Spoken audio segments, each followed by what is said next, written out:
राहुल गांधी जी की हरियाणा में एक बड़ी रैली हुई, आपने उसके कंपटीशन में अमित शाह जी को बुलाया और रैली फ्लॉप होगी। आपने हमारे पन्ना प्रमुख के सम्मेलन देखे होंगे जी, है ना, इसी उसके अंदर वो रैली रखी गई थी। लेकिन सरपंचों का तो मलिया मिट कर दिया आपने। क्यों? कुछ सरपंच लोगों का कहना ऐसा था, नुगे जी हमने कुछ कराया नहीं, अफसर करते हैं और फंसते हम हैं, तो उसका क्या समाधान हो। तो ठीक है भाई, हमने अफसरों को पावर दे दी, आप ही साइन करो, आप ही काम करवाओ, सरपंच रिकमेंडेशन देगा। लेकिन ये अगर आपने कंडीशन रखनी थी तो इलेक्शन से पहले क्यों नहीं रखी? बाद में आइस पाइस खेलने में बड़ा मजा आवा भाजपा ने। आइस पाइस क्या खेल लिए? और क्या है, जब जैसे ही इलेक्शन हो गया आपने धप्पा कर दिया। नहीं, ये कैसे, पहले तो बताया नहीं आपने। नहीं, हमारी मंशा साफ थी। मैं ये कह रहा हूँ, उन्होंने कहा ईबीपीजी को लागू नहीं करेंगे, लेकिन ईबीपीजी के जो वेटिंग के बंदे हैं उनको हम लगा देंगे। उन पे तो केस पे केस, डेट पे डेट मिली जा रही है। नहीं देखो, जो चीज़ बरसरे अदालत है, जो अदालत में जा चुका है केस, उसके ऊपर हम कुछ नहीं कर सकते। ऐसे बहुत सारी वैकेंसी थी जिन पे रातों रात स्टे हटा है, रातों रात। वो अदालत का फैसला है, उसका हम क्या करें, उसमें एक बात बताओ। तो सारे भाई है ना भाई, मेरी राम राम। मैं जगदीप शर्मा, स्टेप अप चाहिए सर यूट्यूब चैनल पर आपका स्वागत करता हूं। भाई आज इंटरव्यू कम डिबेट ज़्यादा है। हमारे साथ हैं भाजपा के नागेंद्र शर्मा जी, जो एक शानदार वक्तव्य पेश करा रहे हैं। भाई साहब राम राम राम भाई। कैसे हो भाई साहब? मैं ठीक हूँ, आप सुनाओ, आप कैसे हो? एकदम बढ़िया भाई साहब। एक तो आपसे मुलाकात बहुत कम हुआ, जब भी फ़ोन करा हाँ तो आप कहीं ना कहीं संगठना की मीटिंग में, कभी हिमाचल, कभी हरियाणा, कभी गुड़गांव, कभी कहीं, मतलब भाजपा में कोई पद मिल तो गया, लेकिन भाजपा उसके पूरे कर ले है, इतनी मीटिंग आप बुला। देखो, भाजपा एक ऐसी पार्टी है जो देश के लिए समर्पित पार्टी है। सारे लोग कह रहे हैं, कांग्रेस भी क्या कर रहे हैं, सारे ही। चलो, हमारे को ऐसा लगता है कि हमारी विचारधारा ऐसी है, और जो लाइक माइंडेड पीपल हैं, जो हमारे को लगता है कि हमारी भी राष्ट्रभक्ति की अगर कुछ भावना हमारे अंदर है, तभी इस पार्टी को चुना। तभी हमारा नेता अगर आप देखेंगे नरेंद्र मोदी जी, जो देश के लिए इतना अच्छा काम कर रहे हैं, तो जहाँ पार्टी ड्यूटी लगाती है, हम राष्ट्रभक्ति के हिसाब से अपने भावना को साथ लेकर अपना जाते काम करते हैं। हाल ही में कुछ बातें ऐसी हुई हैं जिनसे मैंने यूँ लगा भाजपा डरी बैठी है, फ्यूचर खत्म हो गया भाजपा का। मैं आपको इंसिडेंट बता देता हूँ, बताओ। 4-5 सुन लेना, आप धीरे धीरे जवाब दे सकते हैं। पहला इंसिडेंट, आपसे किसान नाराज है। दूसरा इंसिडेंट, आपसे सरपंच नाराज है। तीसरा इंसिडेंट, आपने मनीष सिसोदिया जो दिल्ली के नेता थे, आपने उनको अंदर जेल में ठोक दिया। चौथा इंसिडेंट, राहुल गांधी जी की 2 साल की सज़ा करवा के 24 घंटे में आपने उनके एमपी पद को भी छीन लिया। अब भाजपा इतनी डरी हुई थी कि जब सारे ही नाराज हैं, तो हरियाणा में बेरोजगारी का स्तर इतना है कि लास्ट में भाजपा, हरियाणा कहीं काउंट हुआ है। भाजपा इतनी डरी क्यों, काम में क्यों नहीं करे भाजपा ने, जो इतनी डरी बैठी? अच्छा, आप एक बात बताओ, आपने बोला कि भाजपा इतनी डरी हुई, पहले तो ये डर का माहौल कहाँ आप देख के आए? किसको आप बोलते हो कि भाजपा डर गई है? कौन से ऐसे नेता आपने देखो, पार्टी होती है एक आदमियों का समूह, ठीक है। हमारे जो बड़ा शीर्ष नेतृत्व कह लो, फिर प्रदेश का नेतृत्व है, तो प्रदेश नेतृत्व में किसके साथ आप बैठे जहाँ से आपको ये एक भाव आया कि भाजपा डरी हुई है? पहली बात, राहुल गांधी जी की हरियाणा में एक बड़ी रैली हुई, आपने उसके कंपटीशन में अमित शाह जी को बुलाया और रैली फ्लॉप होगी। नहीं, नहीं, मैं आपको बता देता हूँ। पहली बात तो ना तो वो उस कंपटीशन में रैली थी। आपने हमारे पन्ना प्रमुख के सम्मेलन देखे होंगे, है ना, इसी उसके अंदर वो रैली रखी गई थी। आपने देखा, सर्दियों का टाइम था, फरवरी थी, और उसमें बारिश थी। मेरे पास वीडियो भी है और मेरे पास फोटोग्राफ भी है, मैं खुद उस रैली के अंदर था। ये तो राम का धन्यवाद करा, इज्जत बच गई। अच्छा, वो हो सके भाई, आपने ऐसा लगता हो, पर चले ही नहीं थे, लास्ट में शाम में बारिश हुई तो कह दिया भाई बारिश के कारण बन गया। नहीं, ऐसा नहीं था। हम रोड पे थे, अगर आप भी कवर करने गए होगे तो आपने देखा होगा कि हम जहाँ से रोहतक से जब मैं चला था, तो रोहतक से लगातार गाड़ियाँ जा रही थी, जबकि मैं लेट था। लगातार गाड़ियाँ जा रही थी, और वहाँ पे भी जब हम घुसे, मेरे को रैली स्थल तक पहुँचने में गोहाना के अंदर पौना घंटा मेरे को लगा था। ऐसा नहीं है कि भीड़ नहीं थी। भीड़ कितनी जनता थी? कितनी जनता? नहीं, मैं नहीं फंसूंगा। पहली बात सुनो मेरी बात, ये तो आपसे पूछना चाहिए, मैं कैमरा तो लेके नहीं गया, मैं तो कह दूं 10 लाख, परंतु ये आपको मेरे को बताना चाहिए कि आपके पैमाने के हिसाब से इतनी संख्या थी, और उसका ये तथ्य है। मैं ये जानना चाहता हूँ, आप उस प्रोग्राम के लिए तैयार थे, चलने के लिए भी तैयार थे, पौन घंटा आपने वहाँ पहुँचने में लगा, तो आपके हिसाब से जनता कितनी आई? मैं फिर कह रहा हूँ, जो हमारी कुर्सियाँ लगी थी, हमारी तैयारी आपने देखी थी? जी, देखी थी। हमारी तैयारी के हिसाब से जो जनता जहाँ थी, वो कम से कम 2.5 जनता वहाँ पे थी, हमारी तैयारी के हिसाब। कुर्सियाँ कितनी थी? फिर वही बात कर सकते आप। तो मैं बता देता हूँ, 2,000 कुर्सियाँ थी भाई, और उनमें से 2/3 कुर्सियाँ खाली थी, ये स्थिति थी। नहीं, उसमें क्या था जगदीप भाई, ये सच्चाई है। देखो, उसमें बारिश थी, मैं जब पहुंचा, मैं खुद भीगता हुआ वहाँ पे गया था, उस टाइम पे खूब भीड़ थी। मेरे पास वीडियो है, आप इंटरव्यू के बाद मैं शेयर करूँगा, चाहे उस पर डाल देना, फोटो डाल देना उसके ऊपर, मैं आपको दे दूँगा। मैं अकेले इसी विषय पर नहीं रहूँगा। राइट। उस फ्लोप रैली के बाद फिर अमित शाह जी ने 2 रैलियां, मतलब 2 मीटिंग्स की, जो एक तो सोनीपत में हुई, करनाल में हुई। उसके बाद फिर आपकी पन्ना प्रमुख की मीटिंग्स चली। अभी तक कोई तैयारी नहीं थी भाजपा की एमपी के इलेक्शन की, लेकिन पन्ना प्रमुख 6 मीटिंग आपकी 6 सांसदीय क्षेत्र की आपकी पानीपत में मीटिंग हुई, 4 संसदीय क्षेत्र की हिसार में हुई जी। तो इतनी ताबड़तोड़ तैयारी की, इसका मतलब आप मान चुके कि आप ये इलेक्शन, अभी तक तो हरियाणा में ये खबर थी कि एमपी का इलेक्शन तो भाजपा जीतेगी ही जीतेगी, लेकिन जो ये तैयारियां देख के तो यूं लगा है सिसोदिया साहब को अंदर ठोक दिया, राहुल गांधी जी के ऊपर ये अत्याचार आप कर रहे हो, और ये सारा कुछ मामला होते हुए भाजपा बहुत बड़े बैकफुट पे है। तैयारी को देखते हुए तो मेरे को लग रहा है कि भाजपा 200% आवेगी। कैसे? अब आपने कहा अभी 6 लोकसभा की बैठक वहाँ हुई, 4 की वहाँ हुई, ताबड़तोड़ तैयारी। देखो, बच्चा एक क्लास के अंदर पूरे साल पढ़ाई करता है, पूरे साल, है ना। फिर जब उसका एग्ज़ाम आता है तो वो एक रात सोता नहीं और पूरी रात उसकी तैयारी करता है। तो हमारी एग्ज़ाम की रात आ चुकी है। 1 साल पहले एग्जाम की रात आज। नहीं, 1 साल पहले का, हमारा अगले मई के अंदर इलेक्शन ड्यू है लोकसभा का। तो 1 साल पहले हम तैयारी करेंगे, पूरा हरियाणा प्रदेश कवर करना है, 10 लोकसभा कवर करनी है। कौन सा लोकसभा का? हाँ, लोकसभा का है ना भाई, 2024 हमारा मई में। 2024 में? हाँ। तो फिर ये तो साल से भी ऊपर गई ना। तो चुनाव ऐसे थोड़ी लड़ा जाता है कि एक रात के अंदर चुनाव हो जाएगा। आप समझ रहे हैं? आप आज से आपने इलेक्शन जीतने की तैयारियां कर दी। हमारी तैयारी तो निरंतर चल रही थी, पर हाँ ये है कि अब उन सारी चीज़ों को एक बारी संगठित करके दोबारा से और उस काम पे हम लोग लग गए हैं। कुछ बड़े पढ़े लिखे लोगों के बीच में मैं बैठा हूँ, समाज सेवी भी हैं, एजुकेटेड भी हैं, इंटेलेक्चुअल भी हैं, तो वो एक अक्सर बात क्या करें हर राजनीतिक पार्टी को लेकर, भाई वो 2024 में आपका आगे मैनिफेस्टो रखेंगे, हम आपके लिए 2024 से 29 के बीच में ये करेंगे। जैसे ही वो 24 का इलेक्शन जीतेंगे फिर वो 2029 की तैयारियां करनी शुरू कर देंगे, उस मैनिफेस्टो को साइड में कर देंगे। ऐसा कुछ नहीं है जगदीप भाई, आप पहले तो हमारा मैनिफेस्टो उठा के देखो और उसके आपने मैनिफेस्टो रखा ही नहीं। हाँ, तो मैं वही कह रहा हूँ ना, वो उठा के देखो और फिर बात करो। मैं हमारा मैनिफेस्टो क्या था मैं बता देता हूँ। हमारे मैनिफेस्टो के तहत हमने एक नारा दिया, वैसे मैनिफेस्टो होता है पर एक नारा हमने दिया था, क्या आप कवर करते हो, आपको पता होना चाहिए, और इतना फेमस नारा है वो। 2014 में आपने अच्छा मैनिफेस्टो रखा था, 2019 में तो मैनिफेस्टो मैं बता तो रहा हूँ, सबका विकास, सबका विश्वास, सबका प्रयास, ये नारा भारतीय जनता पार्टी ने दिया था। और उस नारे के ऊपर, उस मैनिफेस्टो के ऊपर हम बिल्कुल सफल हैं। कैसे है मैं आपको बता देता हूँ। अभी पार्टी ने एक बहुत बड़ा डिसीजन लिया और मैं दावे के साथ कह सकता हूँ, अगर भारतीय जनता पार्टी के अलावा कोई और पार्टी होती तो डिसीजन कभी ना लेती। कैसे कि आज अगर मेरे गांव में मैंने कुछ करना है तो हम लोग उसको पोर्टल पे डालते हैं। मैं गया, गांव वालों के बीच में बैठा, ऐसे और भी चर्चे आपको सुनने के आएंगे जो हमारे प्रत्याशी जहाँ पर हारे हैं या जो तैयारी कर रहे हैं, जहाँ पे किसी और पार्टी के विधायक हैं, वो बेचारे लोगों में गांव-गांव में जा रहे हैं कि यहाँ सड़क बनानी है, यहाँ खाड़ बनाना है, यहाँ पे ये काम है।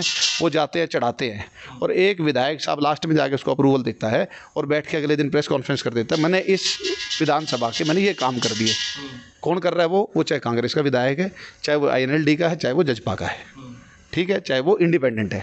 अब काम करके लेके आया कोई और फ़ायदा दे दिया किसी और को, तो उसमें पार्टी ने कोई भेदभाव नहीं किया कि भाई मेरा जहाँ भाजपा का विधायक है ये सिर्फ पॉलिसी वहाँ होनी चाहिए और जहाँ कांग्रेस का है, जजपा का है या INLD का या इंडिपेंडेंट है वहाँ ये नहीं होनी चाहिए। तो बड़ा मन रख के इस पार्टी ने हर जगह काम किया है। आज कलोई हल्के में आप बैठे हो, इस हल्के के आप जाके देखो, गांव-गांव में चले जाओ, एक बार सर्वे करके देखिए। आप मेरे को ये बता दो कि आज से पहले जो सरकारें रही हैं उन्होंने कितना भेदभाव दूसरे हल्कों के साथ किया है, आपको तो मालूम है। आप खुद जींद से आते हो, जींद वाले क्या कहते हैं, मेरे अच्छे मित्र हैं, वहाँ पर क्या कहते हैं, हुड्डा साहब ने रोहतक चमका दिया। यहाँ पर जब चौटाला साहब की सरकार थी जब हरियाणा के अंदर, तब हमारे रोहतक वाले क्या कहते हैं, भाई सिरसा चमका दिया। जब चोई बंसी लाल की थी बोला भिवानी चमका दिया। जब चोई भजन लाल की सरकार थी बोला हिसार चमका दिया। आज भाजपा के टाइम में आपको कहीं पे भी ये क्षेत्रवाद का नारा नहीं दिखाई देगा। वाह, लेकिन सरपंचों का तो मलिया मिट कर दिया आपने। क्यों? देखो, सरपंचों की जो डिमांड थी, आप समझिए एक चीज़ को, मैं आपको थोड़ा सा समझाना चाहूँगा। इसमें भी कोई भी केस होता था, किसी भी मान लो कोई गली बनवाई, उसके अंदर कोई ऐसा डिस्प्यूट हो गया, कुछ भी, वो केस अदालत में चला गया, फंसता कौन था? सरपंच के साइन होते थे। कुछ सरपंच लोगों का कहना ऐसा था, नुगे जी हमने कुछ कराया नहीं, अफसर करते हैं और फंसते हम हैं, तो उसका क्या समाधान हो? तो ठीक है भाई, हमने अफसरों को पावर दे दी, आप ही साइन करो, आप ही काम करवाओ, सरपंच रिकमेंडेशन देगा। आज मैं आपको उदाहरण देता हूँ, जैसे आज एक मेंबर पार्लियामेंट ने भी पसंद करा था, आज ये पर सरपंच हड़ताल पर कौन बैठा है सर? हमें बता मैं इतने पीटे अच्छी तो कौन नहीं। अगर आपकी बात में दम होता तो उनको ठीक करा भाई भाजपा ने। आज में स्ट्राइक पे नहीं बैठे हैं, हालांकि आपने उठवा दिए, उनको मीठी गोली दे दी, 5 लाख का पैकेज देकर 2 लाख से। जगदीप भाई, मैं आपको और बता देता हूँ, विधायक का कोई पैकेज होता है? एक बात बताओ। विधायक की तो पेंशन होगा जी।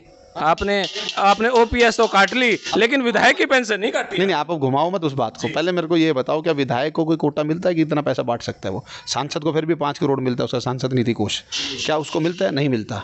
फिर भी काम करता है वो, क्यों नहीं सर? वो बैठ गया हड़तालों पे आज तक। सोचने की बात है ना। आज सांसद है, सांसद के भी अगर मैं आपको थोड़ा सा बता देता हूँ कि सांसद भी अपनी निधि को कैसे खर्चते हैं। माननीय सांसद अपने लेटर हेड पे लिख के देगा कि भाई जगदीप के गांव के अंदर फलानी धर्मशाला है या वो गली है, मैं उसको बोलता हूँ भी ये गली बनवाई जाए, इस घर से लेके इस घर तक, ठीक है। वो चिट्ठी जाती है उनके नोडल ऑफिसर के पास, जो भी कंसर्न नोडल ऑफिसर है, वहाँ से पैसा इशू होगा कंसर्न डिस्ट्रिक्ट के डीसी के पास, एडीसी के पास, तो पैसा सीओ के पास चला जाएगा। नीचे से उसके एस्टिमेट बन के आएंगे, उसका टेंडर होगा, ठेकेदार उसका काम करवा देगा। किसी सांसद के पास कोई वो नहीं, वो भी रिकमेंड करता है।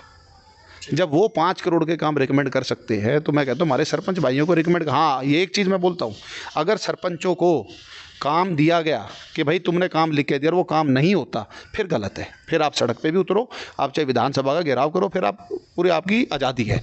दूसरी चीज़ होगा क्या, एक गांव आप सब बड़ा है, 5 लाख का तो एक डिस्क्रिशनरी कोटा दिया है सिर्फ सरपंच को, के भी 5 लाख के अपनी मर्जी से काम करवा सकता है, बाकी तो गांव के काम करवाएंगे आगे। 5 लाख में क्या करवा? एक मिनट, ऐसा नहीं है कि 5 लाख के मतलब 5 से ऊपर उस पंचायत में काम नहीं होगा, ऐसा नहीं है। सरपंच तो 5 ही लाख का करवा सकता है। ना, फिर आप गलत फहमी में हो।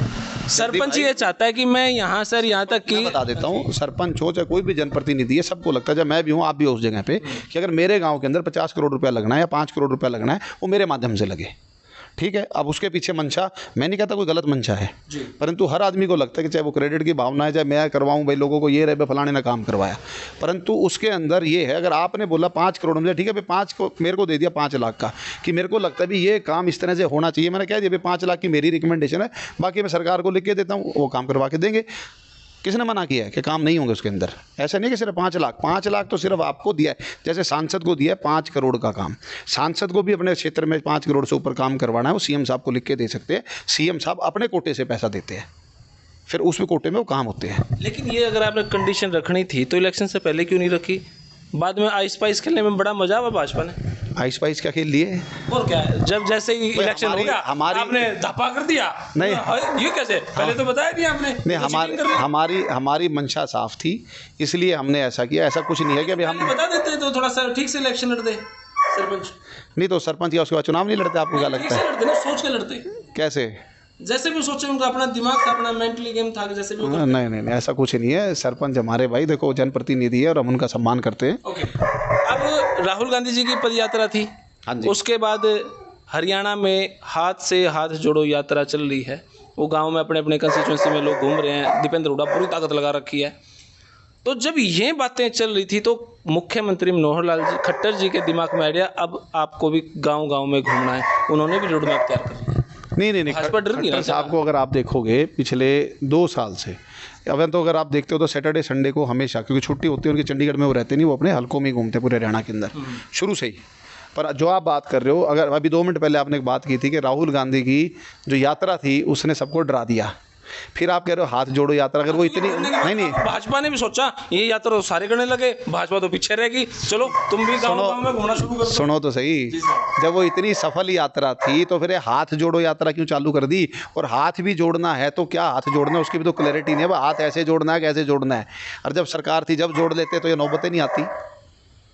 नहीं, आप बात तो मैं तो जान नहीं दोगे। अच्छा, लेकिन जहाँ पे कांग्रेस इतने बड़े स्तर पर मजबूत रही, मजबूत होने का मतलब यह है भाजपा के बहुत बड़े बड़े नेत्री और नेता कांग्रेस में जुड़ रहे हैं, तो भाजपा का चिंता होना तो स्वाभाविक है ना। अभी 2-4 दिन पहले कितने सारे लोग जुड़ गए, कितने सारे जुड़ गए?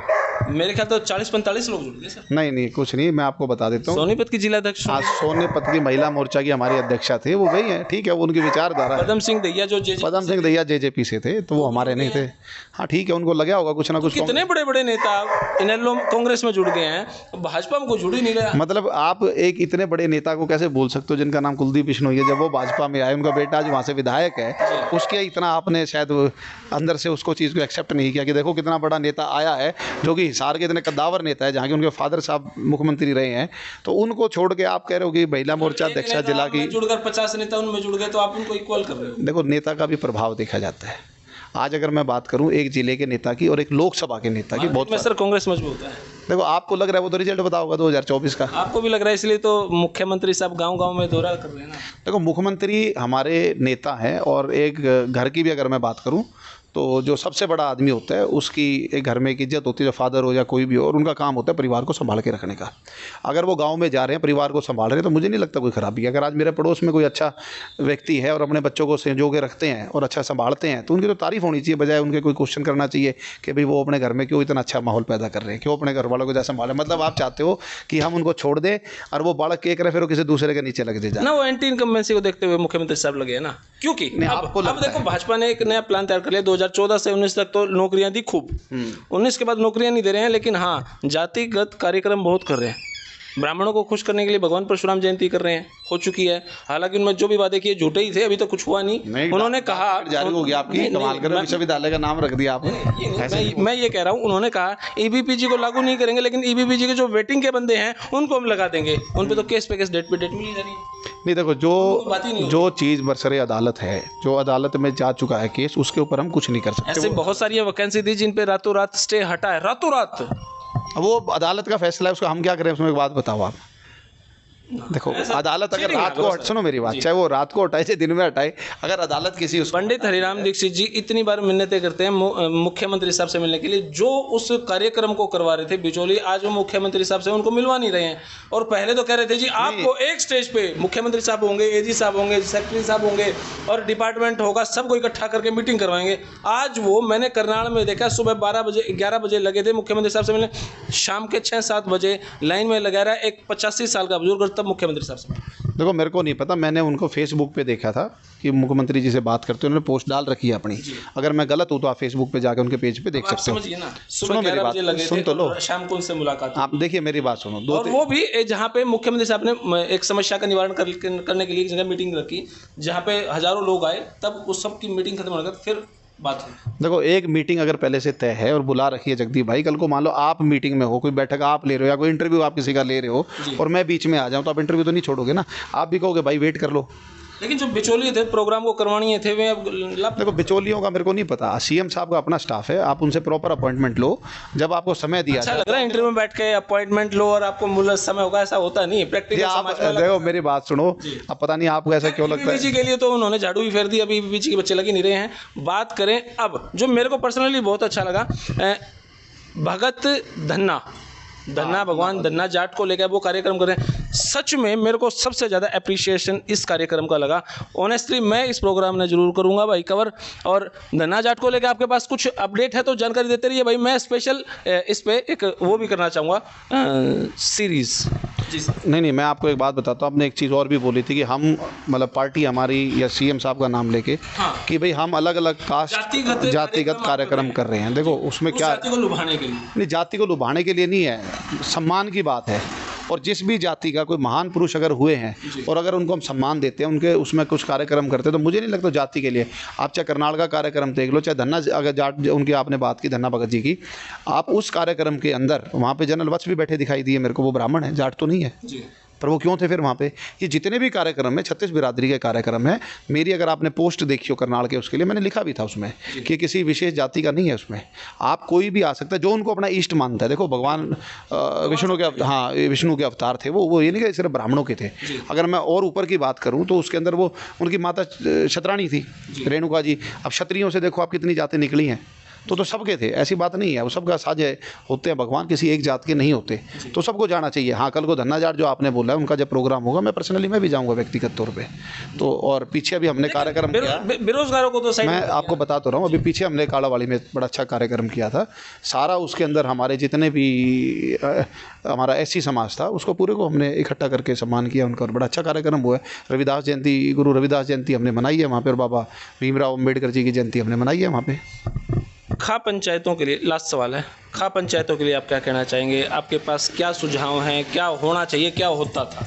देखो खापों का कहना मेरा सिर्फ इतना सा है, अभी खापों को पहले अगर आप सिस्टम देखोगे हमारा, या डर्रा देसी भाषा में हम कह देते हैं, जो हमारा जो समाज का सिस्टम ताना बाना था, डर्रा जो चला करता, वो खापों से ही चलता था। आज हम कोर्ट की बात करते हैं, पहले कोर्ट की बात नहीं होती थी, पहले खापों की बात होती थी। लोगों में खाप का सम्मान होता था। मैं नहीं कहूँगा कि डर था, वो सम्मान था। और उस सम्मान में जो खाप डिसाइड कर देती थी वो होता था। और वो सम्मान क्यों था, उसमें क्या था कि 36 बिरादरी के लोग उस खाप के अंदर आते थे। मैं अपनी बात करूँ, मेरी अलावत खाप है, जबकि ना तो मैं जाट, ना मेरे गांव में कोई अलावत, पर हमारी अलावत खाप है। तो उसमें क्या होता था, एक उस खाप का सम्मान है। 17 गांव उसके अंदर आते हैं। परंतु अभी क्या है कि जैसे आज ही हम जिक्र कर रहे थे बैठ के कि कुछ खापें ऐसी हैं जिसके 2-2, 3-3 प्रधान बन गए। ठीक है, वो जो 2-2, 3-3 प्रधान वाला सिस्टम है, तो उसमें कुछ लोग इधर चले गए, कुछ इधर चले गए, तो समाज टूट गया उसके अंदर। तो मेरा उनसे भी एक हाथ जोड़ के अपील है कि देखो, जो समाज का जो ताना बाना था, 36 बिरादरी का साथ में एक साथ चलती थी, जिसके अंदर वो फैसला तभी ही मान्य होता था कि हर जाति का आदमी उसके अंदर अपना क्या बोलते हैं, पार्टिसिपेशन करता था और लोग उस चीज़ को मानते थे। आज क्या कर दिया कि आज ठीक है, अब मैं हूँ मान लो कौशिक, तो बोला कौशिक खाप होगी। अब भाई किसी और गोत्र का मान लो ये लड़का डबास है, तो बोला डबास खाप होगी। बजाय उसके हम एक ही खाप रखे, जैसे अलावत खाप थी 17 गाँव की थी, अगर उसको रखा जाए और उसी में फैसले करे जाए, तो हो सकता है कि दोबारा से जो सामाजिक ताना बाना था वो दोबारा जुड़ के एक साथ आ जाए और प्रधान एक हो, प्रधान एक हो जिसके नेतृत्व में, और प्रधान भी सुलझ आदमी हो जो समाज को समझता हो और हमारा जो पुराना रीति रिवाज रहे हैं उन चीज़ों को भी समझते हों। बहुत बहुत शुक्रिया। धन्यवाद जी। तो भाई बहुत सारे सवाल यहाँ पे थे, वैसे एक सवाल और रह गया, मैं ले सकते हो आप। लग गया पूछ लूँ। डॉलर और रुपये में कहीं बातचीत चल रही है, इंटरनेशनल है जी, तो सुना है कि रुपये की बढ़ोतरी बढ़ रही है, रुपये को लेके ये क्या कुछ मामला है, थोड़ा सा बता दें, ऐसे स्पेशल करेंगे इस पर कवरेज। जगदीप भाई, ये तो बहुत अच्छी चीज़ है और ये अगर हो जाती है तो देश के हर नागरिक का ये लगाव आप सर ऊँचा होता है। जैसे आज अगर आप देखोगे तो यूनिवर्सल करेंसी हम बोलते हैं डॉलर को। जी। अगर आप यूरोप में भी जाओगे, अगर आपका यूरो नहीं है और डॉलर जेब में है, तो डॉलर चल जाएगा आपका। आप दुबई में जाते हो, अगर आपके पास दिरहम वो नहीं है तो आप अपना डॉलर देते हो तो डॉलर चल जाएगा। पर आप रुपये निकाल के देते हो तो कोई एक्सेप्ट नहीं करता है। आज जैसे कुछ कंट्रीज़ के अंदर रुपये की एक्सेप्टेंस बढ़ी है, उन्होंने लेना शुरू कर दिया है उसको। तो धीरे धीरे अगर वर्ल्ड वाइड देखो, इकोनॉमिक वॉरफेयर क्या है, वो यही है। अभी चाइना चाहता था कि उसकी करेंसी पूरे मतलब वर्ल्ड के अंदर ऐसी यूनिवर्सल करेंसी हो, और अगर रुपये आगे है तो फिर इससे बढ़िया बात ही नहीं। और अब वैसे भी देखो डॉलर गिरता जा रहा है, रुपया मजबूत होता जा रहा है। इसमें क्या है कि दूसरी कंट्रीज़ का रुझान हमारी तरफ बढ़ रहा है। वो वॉस्टर अकाउंट खुलवाने शुरू कर दिए उन्होंने हमारे देश के अंदर, तो जो ट्रांजेक्शन होंगी आगे वो रुपये में होंगी, तो हमारे को भी सहूलियत है। तो इससे तो अच्छी देश के लिए कोई बात ही नहीं है। और हम तो बड़े धन्यवादी हैं अपने प्राइम मिनिस्टर के कि इस मुकाम पे लेके गए हैं देश को। बहुत बहुत शुक्रिया। Thank you. तो भाई बहुत सारी बातें हुई हरियाणा स्तर पे भी और डॉलर वाली बात पे भी, तो आप अपनी राय कमेंट बॉक्स में जरूर दें। तब तक के लिए धन्यवाद। जय हिंद, भारत माता की जय। Thank you.